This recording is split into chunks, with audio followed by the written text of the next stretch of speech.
It's Chuck and Susan. It's Chuck and Susan. They got a deep dive for you. With Susan, we're gonna go deep with you. With Chuck. All right, everybody, welcome to our very first deep dive. We're going to be talking about OTT channels and fast TV. You ever think about launching your own channel?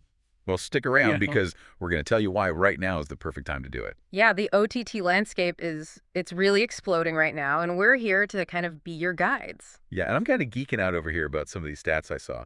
Did you know that connected TV ad spending is supposed to hit something like $26 billion? Which is wild. That's a huge opportunity for people who want to create fast channels. So let's break that down. Expert speaker, what's got you excited about OTT these days? You know, what I think is so cool about it is that OTT is really kind of leveling the playing field when it comes to content creators, right? It's not about like who has the biggest studio or anything like that anymore. It's about the ideas. I love that. And I think that opens up a ton of opportunities. Okay, so let's back up a little bit for our listeners who are just tuning in. What exactly is OTT? Yeah. So OTT stands for over the top, which basically means it's delivering video content to you over the internet, right? So think Netflix, Hulu, or even like, those apps you might have for like yoga or something. Right. It's like a direct line to the audience. Yep. You're bypassing cable and satellite providers. It's like cutting out the middleman. Exactly. Very cool. Yeah. So you mentioned that there's this shift from traditional television. We've all seen the rise of platforms like Netflix, Hulu, Amazon Prime. What opportunities does that open up? It's interesting because it used to be that if you had an idea for a show, you had to go through all these network executives, right? Totally. You'd be at their mercy, hoping that they would pick up your show. Now you can own your content, you can build your own brand around it, and connect with a global audience. That's amazing. So it seems like the opportunities are really endless when it comes to OTT. I've seen platforms dedicated to like everything from classic movies to even like, I don't know, competitive knitting. You name it, there's a channel for it. What's behind this trend towards such specific content? I think it's that viewers want authenticity, right? They don't want to just scroll endlessly through a bunch of generic content. They want something that's for them, Right. that aligns with their passions. And that's where fast channels come in. Right? Okay, so yeah, free ad-supported television. Break it down for us. Yeah, so it's basically like the evolution of your traditional television, but there's no cable bill. It makes money from ads. Like, remember those commercial breaks? Oh, yeah. Yeah, kind of like that. But for the viewer, it's free. It's a win-win. Viewers get free entertainment and the creators are able to, make money from the ads. So we've all heard of Tubi, Pluto TV. What are some of the other big players and what trends are you seeing right now in this space? Yeah, so Tubi and Pluto are kind of the big ones. Yep. But we're seeing a lot more niche, fast channels popping up. I think that's where it's going. That really specific, targeted content. You find your people. Yeah, like finding your tribe. Exactly. So for our listeners out there who are thinking, hey, maybe I should launch a channel, where do they even begin? What are the first steps? Find your passion. Figure out what you're excited to share with the world. And then it's all about knowing who your audience is and figuring out how to deliver your content to them in a way that's really engaging. And if you can find that niche, It's like striking gold, right? but then you have to actually, create the content. Right, because content is king or queen or the whole royal court, I guess. Exactly. We always hear content is king.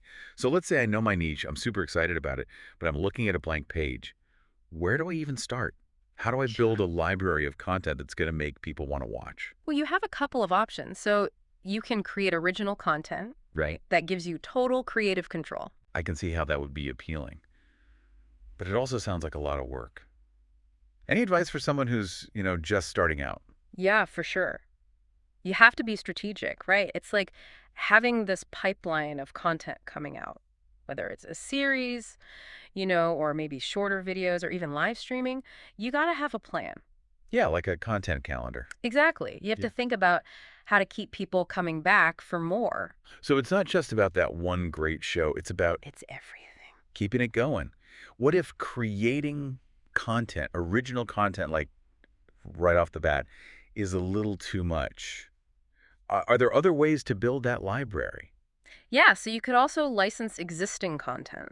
Oh, okay. So find films or shows Exactly. that already exist. Yeah. And a lot of times they already have their own audience, right? Right. And especially if you can, target a certain genre or if you have a specific audience in mind. Okay, that's a good strategy if you're just starting out. What about the licensing process, though? Because I'm sure there are things you have to watch out for, right? Oh, yeah. So you need to be really, really clear about what type of license you're getting. Like, is it exclusive? Can you be the only one showing that content?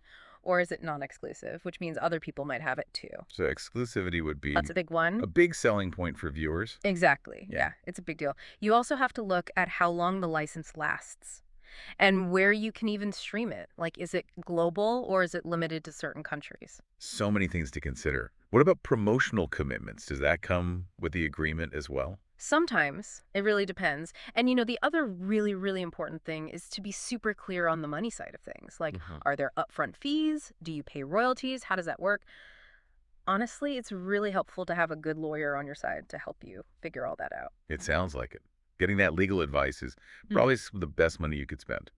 Okay, so we've talked about creating original content. We've talked about licensing existing content. Any other ways to build your content library that you're excited about these days? Yeah.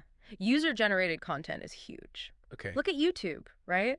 People love to make their own videos, and they love to share them. It's like you're creating a community, right? Where Exactly. everyone's contributing. Okay, so let's talk about money for a second. Because whether you're creating your own content or licensing it, it costs money. How do you pay for all of this? You need a really strong business plan. I mean, that's the foundation, right? You have to show people that there's potential. Like, who's your audience? What kind of content are you going to make? And how are you actually going to make money? So you have to prove that this is a good investment. Yeah. What are some of the ways that people are getting the funding that they need? Well, a lot of people start by using their own money. Like, maybe they tap into their savings or get loans from family and friends. Sometimes you can even find those angel investors, people who really believe in your idea. So start small, prove that it works, Yeah. and then what? What happens when you're ready for, bigger investments? That's when you start looking at venture capitalists or maybe crowdfunding. You could even go for a traditional bank loan. The important thing is that you can show them that your channel is growing, that people are watching, and that you have a plan to actually make a profit. So you're constantly building, building, building. Pretty much. Okay, so you've got your funding figured out, but then you have to protect your content, Yeah. right?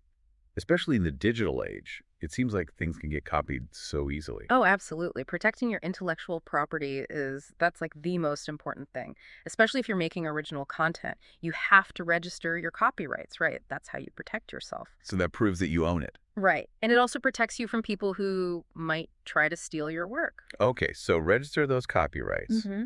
What about your brand? How do you protect the brand itself? Trademarking. That's how you protect your name, your logo. It prevents other people from using something similar and trying to, confuse your audience. It's like putting a wall around your brand. But what happens if, even with all these protections, someone still tries to use your stuff without asking? Well, usually the first step is to send what's called a cease and desist letter. Okay. It's basically a formal way of saying, hey, cut it out. You're not allowed to do that. Mhm. And if they don't stop, Then you might have to sue them, which can be kind of a pain, but sometimes it's the only way to really protect your work. okay, so we've covered a lot. We've talked about getting funding, protecting your content. Yeah. But what about branding? How do you create a brand for your channel that stands out? It's all about your digital identity, right? You have to think about what you want your channel to represent, what kind of feeling you want people to have when they see it. It's more than just the name or the logo. It's the whole vibe. Exactly. It's like, what are some of your favorite brands? Oh, that's a good question. Think about it. What do they make you feel? Because your channel needs to do the same thing. You have to connect with people on that emotional level. So how do you do that? What makes a brand strong in this OTT world? It always comes back to your audience. You have to know them inside and out. What do they care about? What are their pain points? And what are their dreams? So once you have that figured out, Then you can create a message that really speaks to them. You can show them why your channel is the answer. okay, so you have a message, but how do you make it visual? That's where you think about logos, colors, fonts. All of that works together. It's like a visual language, right? Yes. And it needs to be consistent across your website, your app, your social media. Wherever people encounter your brand, it should feel familiar. So we've talked about this idea of having a website for your channel and maybe even an app. Why are those so important? Well, your website, that's your home base. It's probably the first place people will go to check you out. Right, they want to see what you're about. Exactly. They want to see what kind of content you have, maybe sign up for a subscription. And an app. Why is that important? Well, these days, everyone's on their phones, right? Pretty much, yeah. So an app just makes it easy for people to watch your stuff wherever they are. Plus, you can do more with an app. Like, you can have offline viewing, send out notifications, things like that. It's like a more personalized experience. Right. But for someone who's maybe not super techy, building a website and an app, Oh, yeah. It sounds intimidating, but it's not as hard as you might think. really? Oh, yeah. There are so many tools out there that make it easy, even if you're not a coder. That's good to know. So what you're saying is there are really no excuses. I mean, it's easier than ever to get your channel out there. I love it. Okay, well, we've covered a ton today. From creating content to funding your channel to marketing. Expert speaker. Any last words of wisdom for our listeners who are ready to take that leap and launch their own OTT channel? I would say just go for it. There's so much opportunity out there. If you have a passion, if you have a story you want to tell, don't be afraid to share it. Find your people, build a community, and have fun. You heard it here first. The future of TV is out there, and it's waiting for you. What would your OTT channel be about? Something to think about. And we'll see you next time for another deep dive. It's just